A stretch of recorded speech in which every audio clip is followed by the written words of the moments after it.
Pemusnahan narkoba jenis sabu dilakukan di puncak peringatan HUT Bayangkara ke-76. Sabu yang dimusnahkan merupakan hasil pengungkapan kasus dari Januari hingga Juni 2022 yang telah memiliki ketetapan hukum tetap. Pemusnahan sabu 4,2 kg turut disaksikan unsur Forkopinda serta dihadirkan 7 tersangka kurir dan pengedar lintas provinsi. Dari pengungkapan kasus, para tersangka dijerat Undang-Undang tentang Narkotika dengan ancaman hukuman paling lama 20 tahun penjara.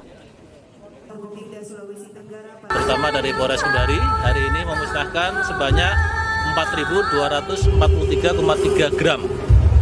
Nah, tujuan dari pemusnahan ini memang yang pertama adalah agenda daripada direktorat sendiri, di mana kegiatan ini kita upayakan selama 2 kali dalam setahun. Biasanya kita akan ambil pada momen 1 Juli, kemudian nanti di akhir tahun pada saat nanti kaleidoskop Kamtipas. Kemudian tujuannya yang pertama adalah bahwa memang tujuan kita ini untuk mencegah, ya, terutama untuk mencegah terjadinya potensi-potensi terhadap penyalahgunaan ulang, terutama barang bukti, baik nanti oleh semua pihak, terutama pada saat di proses penyidikan sampai dengan nanti di proses pengadilan.